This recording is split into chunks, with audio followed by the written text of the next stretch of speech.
Hello, my Bill 5000 Nation. How's everyone doing today?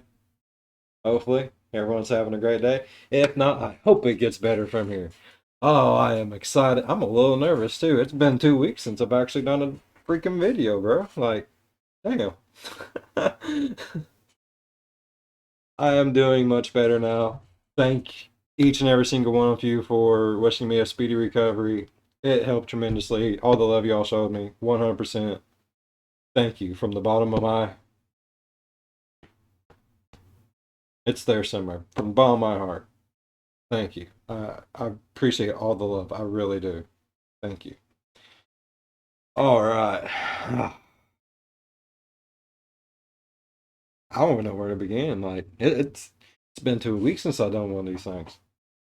I think old MrBallen waited for me to get back in action. He had a new one come out Saturday. Perfect timing. I was like, yeah, not even skipping a beat. I love it. All right. Like I was saying, we're back with another MrBallen video. This one is titled The World's Worst Babysitter.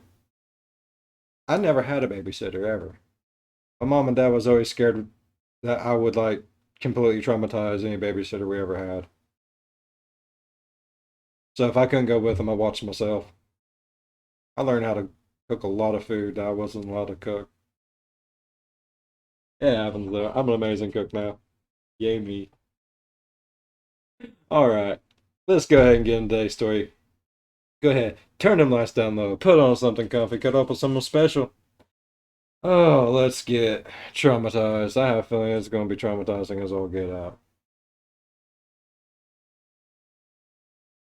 All right, all right, all right. You ready? I'm ready. Let's do it. In 1999, a father arrived at a train station to pick up his teenage daughter from school.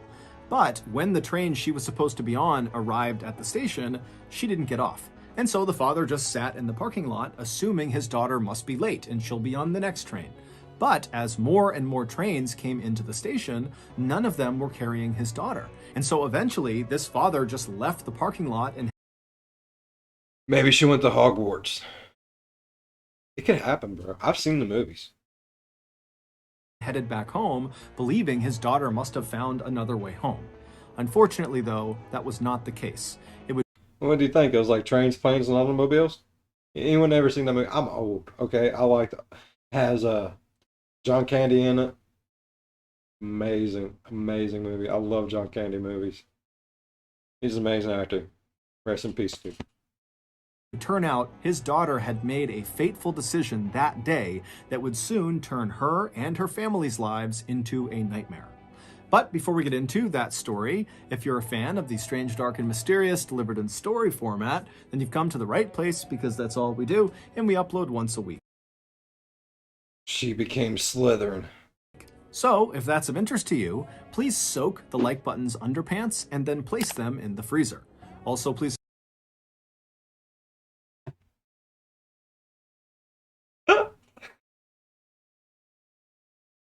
I've done that.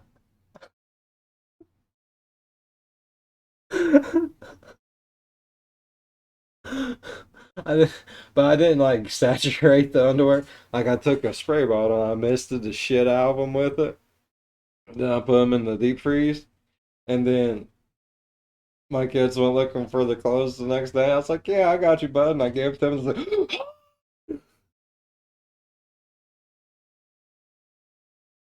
I love April Fool's Day. It don't pay to be in my family for April Fool's Day. You gonna get fucked with bad. It's just how it is.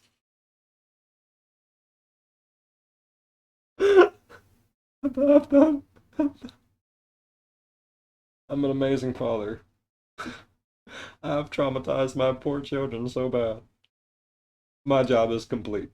subscribe to our channel and turn on all notifications so you don't miss any of our weekly uploads. Okay, let's get into today's story.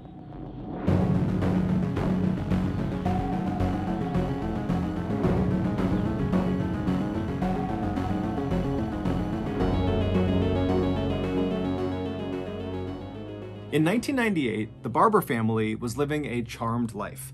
Michael and Elizabeth had been happily married for 20 years, and they had three beautiful daughters who ranged in age from 9 to 15, and they were all thriving. The family lived in a very modest, plain looking home in Melbourne, Australia, but the second you stepped foot inside of that home,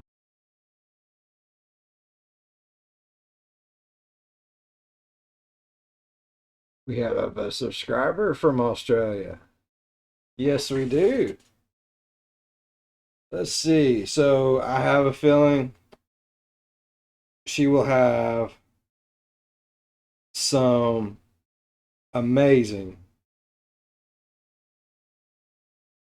insight into this video. It gives me a lot of information. So, Christine, my dear, go ahead and let me know some info on this as we're watching. I love my extra info. Yeah.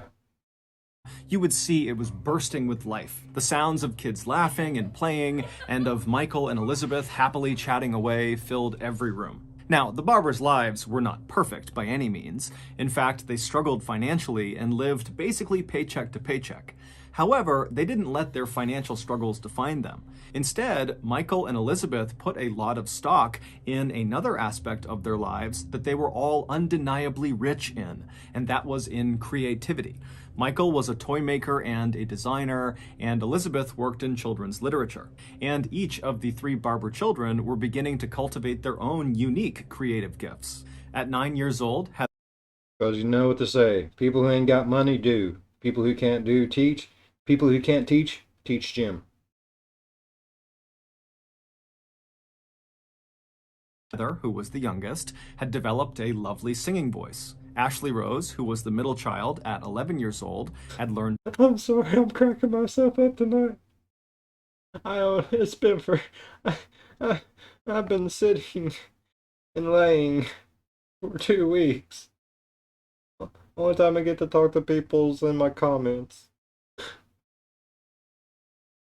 to play the flute. But the Barber's oldest daughter, 15-year-old Rachel, was really the star of the family. In fact, they called her that, Rachel Star.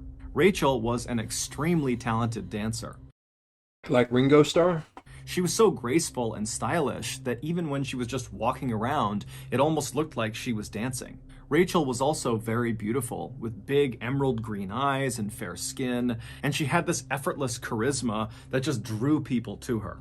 From the outside, Rachel really did look like the kid who had everything going for her, but like the rest of us, Rachel had her own struggles. Like she was not a natural student. No matter how hard she tried, math and science just seemed impossible to her. And Rachel had a number of acute fears that really made certain aspects of her life very challenging. She was deathly afraid of the dark, she was afraid of talking to strangers, she was afraid of navigating the public transportation system on her. If I belch, I am so sorry. I know it is awful. But I made, as most of you know, I no longer eat meat. So I have been taking broccoli, heads of broccoli, and heads of cauliflower and cutting them up into shapes of chicken, like little buffalo wings and legs and stuff, and battering them up and deep frying them. Tastes amazing. Like you add a little bit of this it's vegan chicken flavoring powder stuff in with the breading, and then deep fry it, take it out, dip it in some sauces. It is amazing. Only bad thing is, as much as I love broccoli, it hates me. Fashion. But it's so good. Own, and even just the thought of going into a store by herself filled her with immense dread. As a result of having these fears, Rachel was I understand that. Like, I'm slightly agoraphobic. I don't know if that's the actual thing, but I have a general fear of being out anywhere. Like, I get really, like, The worst place in the world for me to go is a Walmart. There's just so many freaking people inside a Walmart. I start getting really angry for no reason, and I start breathing really like sharp and hard, and yeah. Oh, I like being outside. Don't get me wrong, at my house or out in the woods, but to jump in a car and go down the road, it scares the shit out of me. It does. I don't know why. To go places scares the shit. I don't like to go out to eat. If I do, it's drive through. And even then, I'm sitting there in the seat going, it's awful. Old lady will tell you. She ain't taking me freaking anyway. Was actually very dependent on her parents. Her mother, Elizabeth, would jokingly say that Rachel was 15, going on 18, going on 12. Eventually, when Rachel's anxieties and fears, combined with her struggles with traditional schoolwork, put her into a bit of a depression, her parents decided they needed to step in and take action. They wanted their Rachel star to be happy. They wanted to encourage her and nurture her strengths. And the thing that they knew she loved the most and was the best at was dance. So in September of 1998, Michael and Elizabeth allowed Rachel to drop out of her traditional school and transfer to a full-time dance school in Richmond, which was an inner-city suburb of Melbourne, located about 20 minutes away from the barber's house. And once Rachel was enrolled in... Can you do that? Can you just drop out of school to go to like a dance school? Does it count as like actually going to school? I mean, do you get like a diploma? Or is it just like dropping out and going to like a trade school? You just get experience. If you know, leave it down in the comments. I'm curious. Because I did not finish school. I did not. I went and I got my GED. I had to. I had to start working at a pretty early age. My father had like 9 strokes back to back, and then he had a massive heart attack. He couldn't work for a very long time, and it was just my mom. And yeah, he got disability for it, but I mean, he was pretty young when it happened, so it only went so far. So I dropped out of school, got my GED, and I started working at the YMCA. First job ever.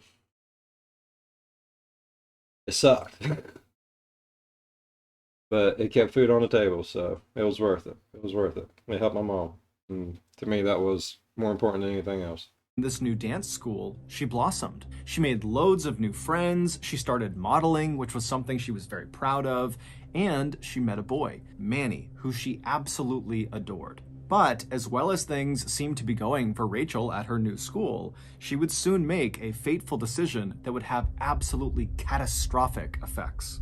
On Monday, March 1st of 1999, so 5 months after Rachel had transferred to this new dance school, Rachel and her father, Michael, like every other morning, left the Barber household, climbed into Michael's car, and began driving to Wattle Park, which was a train station closest to their house. From Wattle Park, Rachel would catch a train that would take her to the Richmond station, and then she would get off, she would meet up with a friend, they would have breakfast, and they would walk the rest of the way to their dance school.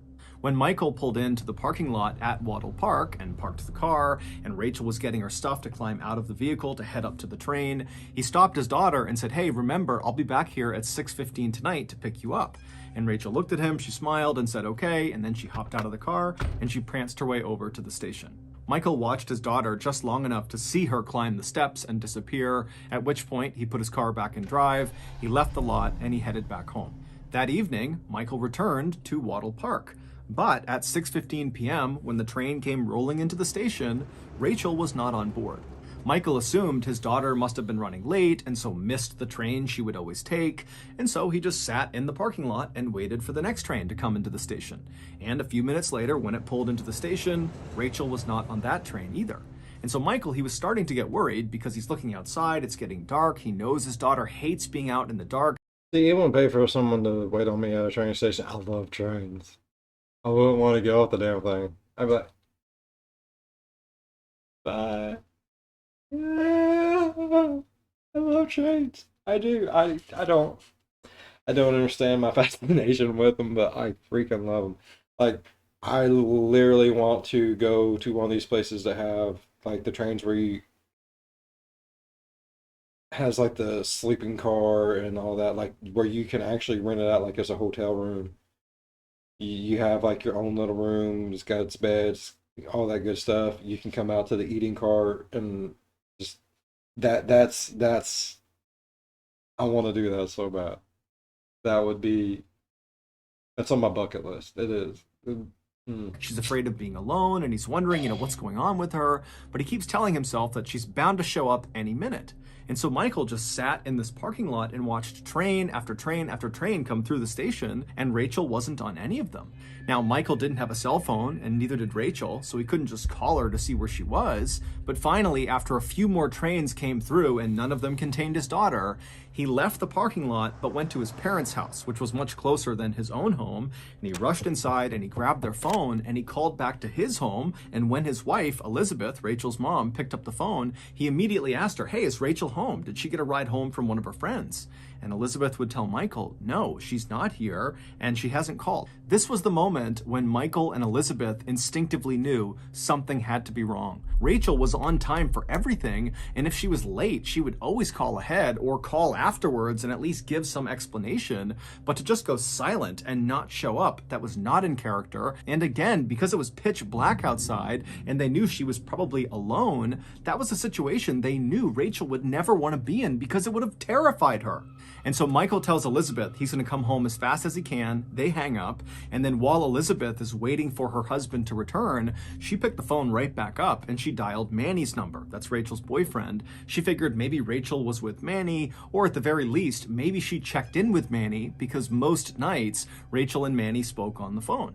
But when Manny picked up the phone, he would tell Elizabeth that he hasn't seen Rachel since earlier in the day, and she has not called him, which to him was odd. When Elizabeth asked Manny, what was my daughter doing when you were with her last? Manny would say, "Oh, we went out to a shopping mall near the school in Richmond, and we went to the shoe store, and Rachel actually walked up to a very particular set of shoes. They were these big platform blue chunky shoes, and she said that she was going to buy them the next day, and she was really excited about it." And Elizabeth, as she's hearing this, she knew exactly the shoes that Manny was describing, because just the day before, Rachel had taken her mom, Elizabeth, to the shoe store and pleaded with her to get those blue chunky platform shoes. But when Elizabeth had looked at the price tag, they were $100, and so they were too expensive. And so as Elizabeth is hearing Manny say that her daughter is talking about how she's going to buy these shoes the next day, Elizabeth is thinking, with what money? Rachel has no money. How could she possibly afford those shoes? And so she asked Manny, did Rachel say how she planned on affording those blue shoes? And Manny would say, actually, yeah. She told me that she had this secret job, but she wouldn't give me any more details about it. And she said that with the money from this secret job, she'd be able to buy these shoes. I would say like, what was she doing? Like hooking, prostitution, but yeah, I mean, it said world's worst babysitter, right? Yeah. So never mind. It's just babysitting. Ignore me, okay? I was getting way through like, what was she doing? Manny would tell Elizabeth that Rachel really stressed that this secret job was nothing to worry about. It was nothing immoral. But as Elizabeth is listening to Manny tell her this, all her alarm bells are going off. She could not fathom any job that would require a 15-year-old girl to go out by herself at night doing something that was secret and give absolutely no information to her family. Every possibility just seemed bad. That's why I was like prostitution. But she hooking. She's an assassin. After hanging up the phone with Manny, Elizabeth began frantically calling all of Rachel's friends and acquaintances and different locations around town that she knew her daughter would frequent, but nobody had any information about where Rachel was. A little while later, Michael finally pulled into the driveway, and when he went inside, he talked to his wife briefly, but he could tell they had no new information. Their daughter was still not home. This was becoming a crisis. And so very quickly, Michael just left the house, got right back into his car, and he drove to the police station. But when he got to the police station, the police didn't really offer the response that he was hoping for. From the police's perspective, it sounded like a teenage girl has been missing for a few hours, and so in their mind, they're thinking, one, that's not an emergency yet, and two, she probably just kind of ran off. Teenagers do that, they come back the next day, it's normal. And so despite Michael's pleas to the police that no, I get that. It is normal, but I I I I think if it's out of character for that specific person, look into it. You're gonna get paid either way. I mean, get out there and fucking do it. You don't have to take every person, but take like one or two people. Go go go go do something. You know what I mean? Definitely do right this shit. Figure it the hell out. I'm not saying put out task force or SWAT team or anything like that, but if it is uncharacteristic, like, okay, if my youngest two were to do that, I would understand. They dummies. I love them dearly, but they do the stupidest shit ever. My oldest, though, if he just disappeared and didn't get hold of me within like 2 hours, that is 100% out of the realm of any possibility with him. Not happening. Something needs to be done. Something happened. That's him. That is him as a person. No. So I mean I get where they're coming from. I do 100%, but as a parent, you know your kid.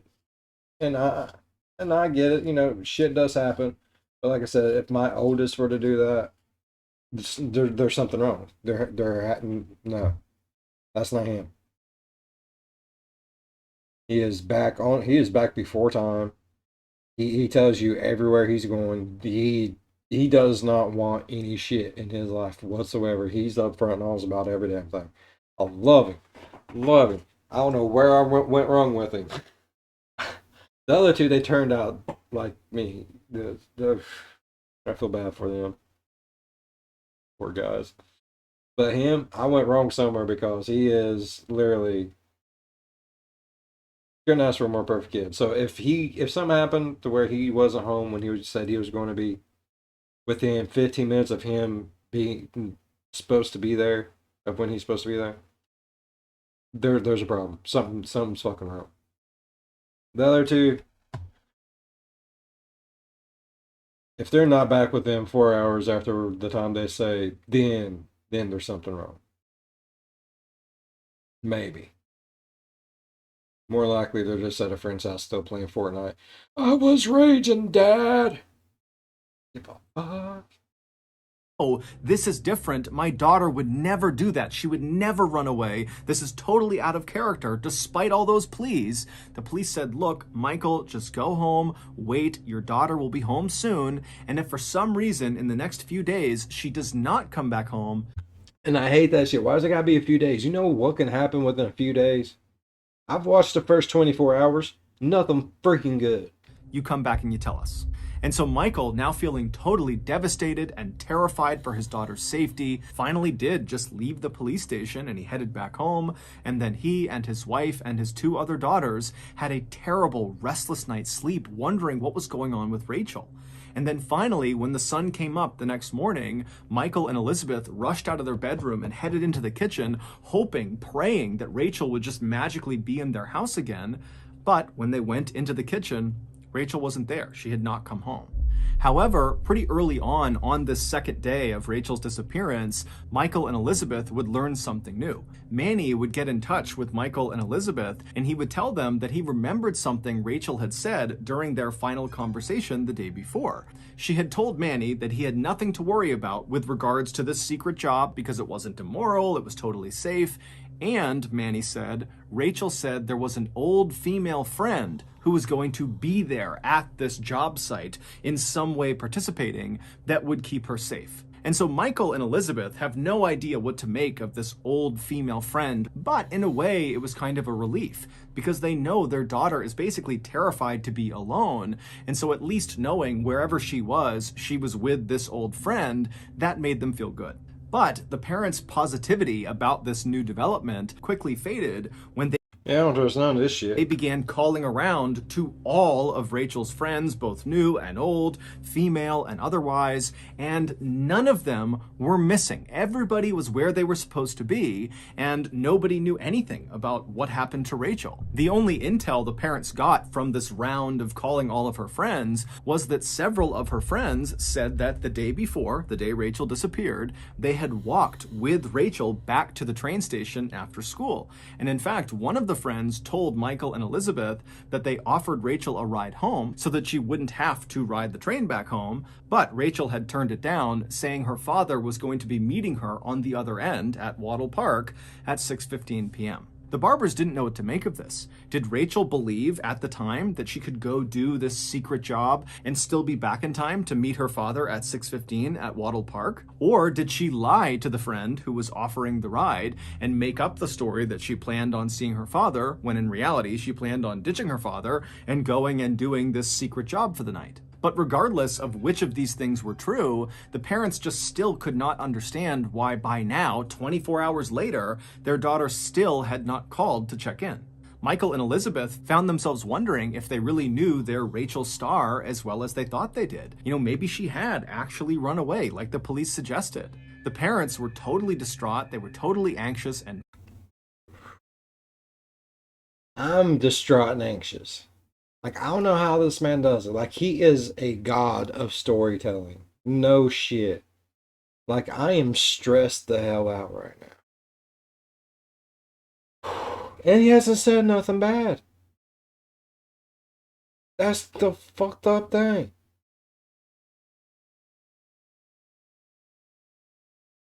But I have very high anxiety right now. It's like, oh, shit, what happened, man? We still got 16 minutes left. Terrified. And so with nothing else to do, over the next several days, they just continued to go out and look everywhere and talk to everyone to try to find where their daughter was. But everything they looked into turned into a dead end. Then, finally, on Monday, March 8th, so exactly 1 week since Rachel had disappeared, Michael and Elizabeth got a new lead. A girl named Allison, who had gone to a dance class with Rachel before Rachel had transferred schools, had overheard her younger sister talking about the Rachel Barber disappearance and how nobody had seen or heard from Rachel since 5:45 p.m. the previous Monday. Allison, who had not heard about Rachel's disappearance until this very moment, knew immediately she had to go forward and talk to police because she actually saw Rachel on the night she disappeared, a full hour after her last known sighting. At 6:40 p.m. on the night Rachel disappeared, Allison was on the train car headed to Praran, which is a suburb located southeast of where Rachel lived. And when this train that Allison was on pulled into the Richmond station and the doors opened up, Allison watched as Rachel, along with this other girl who Allison didn't recognize, walked on board and then took seats right next to each other on the other end of the train away from Allison. Now, from Allison's perspective, immediately it was clear they were friends. They were laughing and joking together and just kind of in their own world. And so Allison didn't want to be rude, so she stopped staring at them, and they continued riding the train until they got to the Praran station, at which point Allison got up to leave the train. But as she did, she saw Rachel and this mystery girl. They also had stood up and they were making their way out of the door. And as they were leaving, Rachel actually would look up and see Allison and they would both smile and wave at each other. But that was it. And then Allison would watch as Rachel and her friend would leave ahead of her and they would walk down the platform. And from Allison's perspective, it seemed obvious that Rachel and this girl were friends, and whatever they were going to go do, they were choosing to go do and they were going to do together. When Michael and Elizabeth heard about this sighting of their daughter on the train and this mystery girl, on the one hand, it was kind of reassuring because it meant that Rachel was with this friend, potentially the old female friend that Rachel mentioned to Manny, and so whatever she was doing, at least she was not alone. But on the other hand, it begged the question of what role did this mystery person play in wherever Rachel was now? Had Rachel and this mystery girl gone to do this secret job together and then something happened to them? Or had this mystery girl been Rachel's accomplice and they had run off together like the police thought? Whatever the case was, the Barbers and the police at this point, who were looking much more seriously into the Barber case by now, they knew the next step was identifying this mystery girl. A couple of days later, on Thursday, March 11th, the police called in an artist to create a sketch of this mystery girl that Allison had seen on the train. Allison would describe this mystery girl as being older than Rachel, being heavier than Rachel, and very plain. That day, the police also ordered a trace on all of the phone calls going into the Barber residence on the day before she went missing, because they figured that if Rachel and this mystery girl were in cahoots on some sort of secret thing together, they likely communicated the day before. And when the phone call trace came back, there was one phone number in particular that stood out to police. There was a private phone number that called the Barber household twice on the day before Rachel disappeared. Once at 5:24 p.m., and that call lasted about 15 minutes. And then shortly after that call ended, the private number called back, and then there was another conversation that lasted about 30 minutes. It would take police another 24 hours, but eventually they would figure out who this private caller was. It was a 20-year-old woman named Caroline Robertson who very closely resembled the police sketch of the mystery girl that Allison had seen on the train. And it just so happened that Caroline Robertson lived very close to the Praron train station where She's guilty. She's guilty. Oh, I don't know what she's guilty of, but she's guilty. She looked guilty. Allison saw the mystery girl and Rachel get off. Additionally, Caroline was Rachel's old babysitter and was very close with the Barber family. And so it seemed very likely that Caroline was both the mystery girl on the train and the old female friend that Rachel had mentioned to Manny when she told him about this secret job. This new information was a huge relief from Michael and Elizabeth's perspective and the So the world's worst babysitter ain't the girl that went missing. It's the girl that made her go missing. Oh God, this is going to get really fucked up. There's still 11 minutes left. Well, I say we just stop there. Yeah, I don't know if I can handle anymore.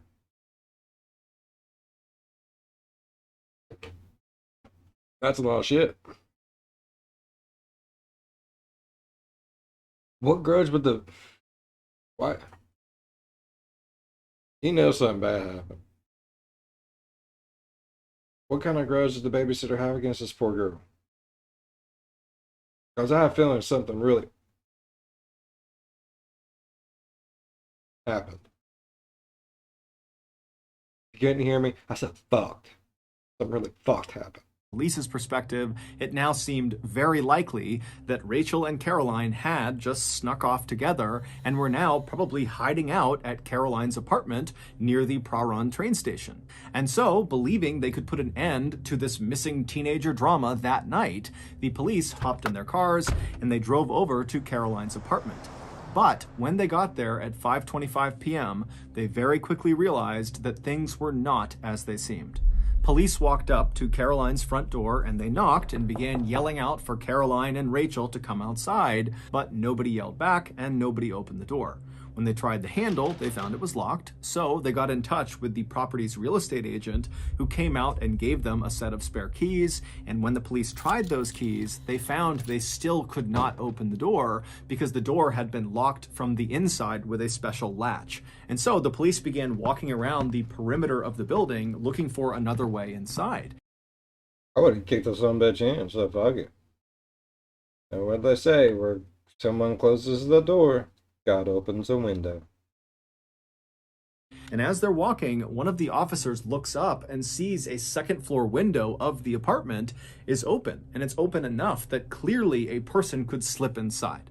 And so the police contacted the fire department, who showed up very quickly, and they put a ladder up against the side of the apartment that went up to that open window, and then a police officer began climbing up. And when he got up to the window and could look inside, he saw he was looking into a bedroom. And at first, it looked totally ordinary until he noticed there was a body lying face down at the foot of the bed on the ground.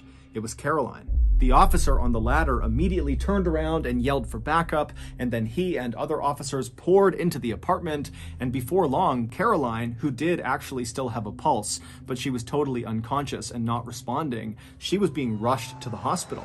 And while that was happening, the remainder of the officers who were on site, they all went into the apartment to try to find Rachel. And so as they're searching this apartment, which was totally messy, there was things everywhere, there were boxes everywhere, it almost looked like Carolyn had been packing her apartment to move, potentially, when something happened to her, causing her to fall unconscious inside of her bedroom. And so the police searched this apartment top to bottom, and they did not find Rachel. In fact, there was no trace of Rachel anywhere, except they did find a bag of clothes that looked like they were Rachel's size, not Caroline's size, but it wasn't clear if those were actually Rachel's clothes. And so the police just kind of walked around the apartment, gathering up anything that seemed... My brain hurts. Why is this motherfucker on the floor not unconscious? Where's the other one? What's going on? Oh my god.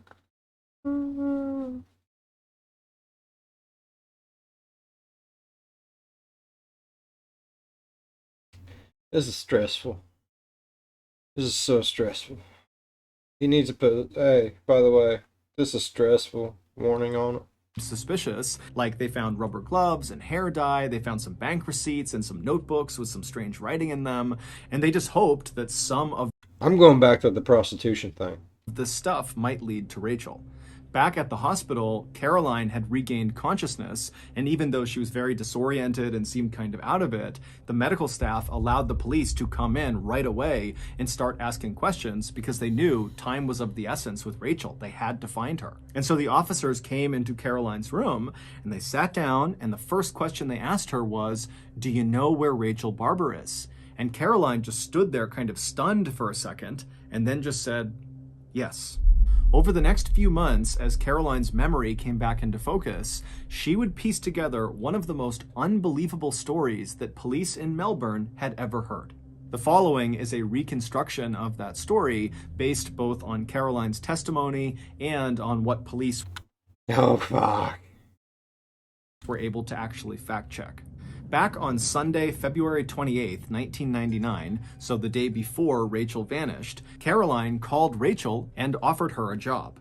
Caroline told Rachel that she was working on this psychology study and she needed participants. However, the study was highly confidential, so if Rachel did want to be a part of it, she wouldn't be able to tell anyone what she was doing. However, the study was quite lucrative for Rachel, and it really didn't require much of Rachel. All Rachel had to do was meet Caroline the following day after school was over at the Richmond train station, and then the two of them would ride the train to Prahran. They would get off, make their way to Caroline's apartment, and there they would conduct this psychological study, and when it was over, Caroline would pay Rachel $100 and the cost of transportation.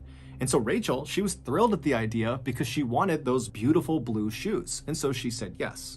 So the next day, Monday, March 1st, Rachel wrapped up school. She made her way to the Richmond train station. She connected with Caroline. They Just enough for those shoes, too. I mean, hopped on board the train. They made their way to Prahran with Allison spotting them on the train as they went. And then when they got off the train at Prahran, Caroline and Rachel would make their way to a nearby pizza shop and get a pizza and some beer, and then they would walk the rest of the way to Caroline's apartment.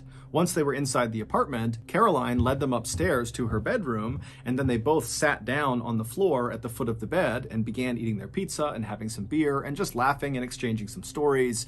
And then after their dinner was over, Caroline told Rachel it was time to start the study, and it began with a guided meditation. Sitting next to Rachel, Caroline told her to stay calm, think happy thoughts, close your eyes, and just begin to breathe in nice and slow, breathe out nice and slow, and just feel yourself breathing in and out. And so Rachel did as she was told and began breathing in and out and being very calm. And Caroline, at this point, she stood up and began kind of pacing around the room, watching Rachel periodically and reminding her to think happy thoughts and stay calm and keep just listening to herself breathe in and breathe out. And then at some point, Caroline just stopped and stood right in front of Rachel and just stared at her really intently. And at some point, Caroline was confident that the drugs she had laced in the pizza that she had given Rachel were starting to take an effect. It looked like Rachel was starting to doze off. And so at that point, Caroline walked around behind Rachel, who still had her eyes closed. She's still doing the study. And Caroline pulled out a telephone cord. She wrapped it around Rachel's neck and she pulled it as tight as she could. Immediately, Rachel came out of her trance and she reached up and began trying to pull the cord off of her neck. But Caroline was easily 50 pounds heavier than Rachel and easily was able to maintain control over Rachel. And so Rachel is squirming and fighting and scratching and doing everything she can to try to get this cord off, but she can't. And eventually the fight just leaves her body and she goes still. Caroline would maintain tension on that cord to ensure Rachel was dead, but then eventually she would release the tension on the cord, at which point she would drag Rachel's body into a nearby closet and she would shut the door. 2 days later, Caroline would open that closet up and she would drag Rachel's body back out of the closet with the cord still wrapped around her neck. And she would roll Rachel's body up in a carpet and then stuff her inside of a large army duffel bag. What the fuck? What the actual fuck? What this motherfucker? Did you babysit her? You invited her over. You drugged her pizza. Now that's bullshit. You never drug someone's pizza. Don't fuck with pizza, for one. Never fuck with pizza. For two, how you gonna drug her and then kill her? What's the why?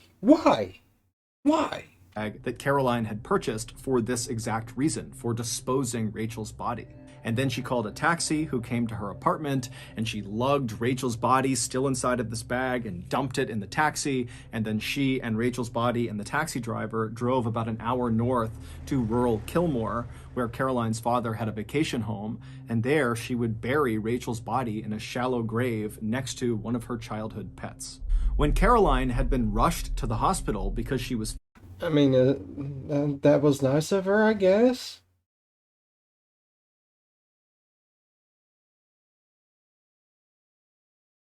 What kind of fucked up little bitch is this? No.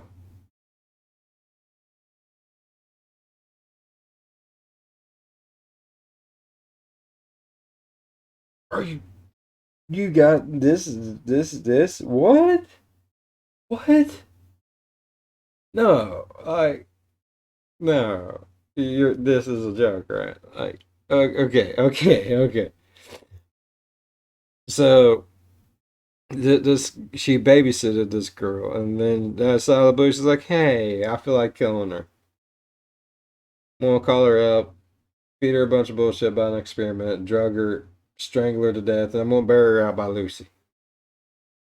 Found unconscious in her bedroom by police, the assumption was she and probably Rachel had been attacked, and that was why Caroline was unconscious. But what really happened is Caroline was in her apartment and she saw the police show up, and it made her so stressed that it triggered a seizure, and that was why she passed out in her bedroom.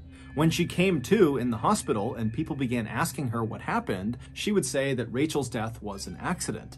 However, months later, after investigators had gone through all of the evidence they had collected from Caroline's apartment, they discovered Rachel's death was anything but accidental. According to the notebooks they found all over Caroline's apartment, which were basically Caroline's journals, Caroline hated herself. She totally loathed her physical image and who she was, and she was obsessed with the girl she used to babysit, Rachel Barber. Rachel was this beautiful, perfect person that Caroline wished she could be. And so one day, Caroline decided she would just stop being Caroline and would literally become Rachel. And to do that, she would kill Rachel and assume her identity. The secret job, the psychology study that Caroline offered Rachel, was a very intentional trap. She knew Rachel wanted money for things like those blue shoes. This dumb fuck does know you can't do that, all right? Like it don't work. It don't work.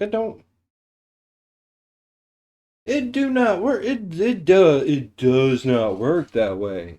Like, are you are you the what the fuck?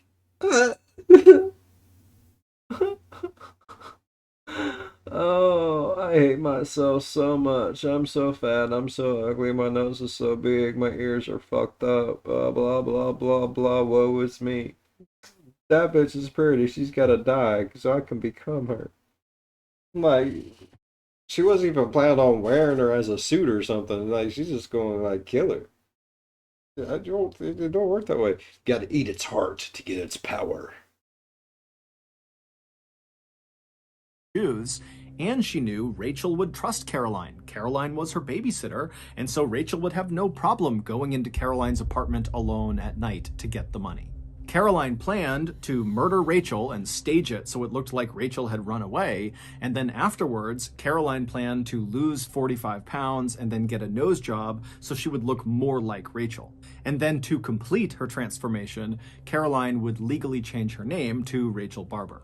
In November of 2000, Caroline Robertson pleaded guilty to murdering Rachel Barber and was sentenced to 20 years in prison.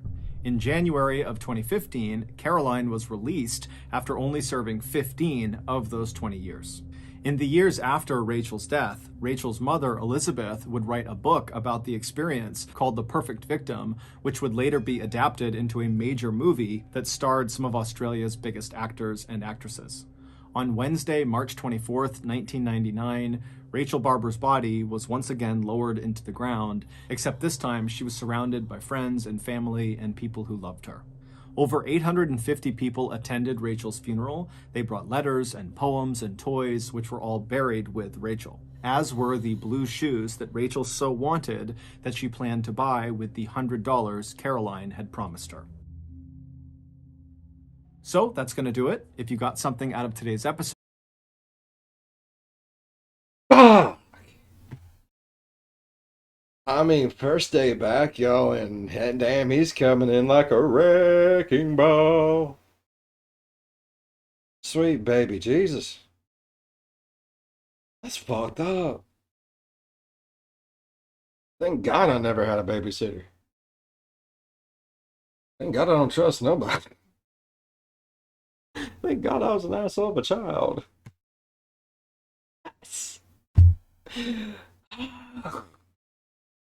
Oh, that's awful though. I mean, couldn't she just lost the 45 pounds, got the nose job, and changed her name without killing her? They could be twinsies.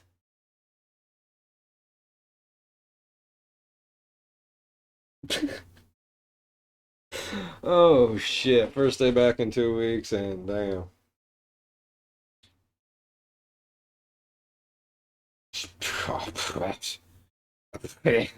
That's all I can say about any of them. Alright. If you all enjoyed today's video as much as I enjoyed today's video, please leave a thumbs up. If you're a fan of the spooky, scary, strange, deranged things that just make you go, think about subscribing. I guarantee you all day long. As always, you give them one another. I'll see you in the next one. Bye bye. And fuck that. I don't trust no babysitters. Mm-mm. See, you always think it's gonna be like, oh no, you gave my kid beer. Oh no, you let him eat chocolate. Oh no, you let him stay up past curfew. And I was like, oh, yeah, everything was fine. Like, babysitter did an amazing job. Oh yeah, our kid's 18 now. They're dead. Oh, the babysitter. Yeah, the babysitter killed. No, no, no. She didn't have the babysitter when she was 18. She just, came back into her life when she got older because she was jealous and hated herself, so she wanted to kill her daughter. So, but she made an amazing babysitter. Fuck that. No. I'm going home.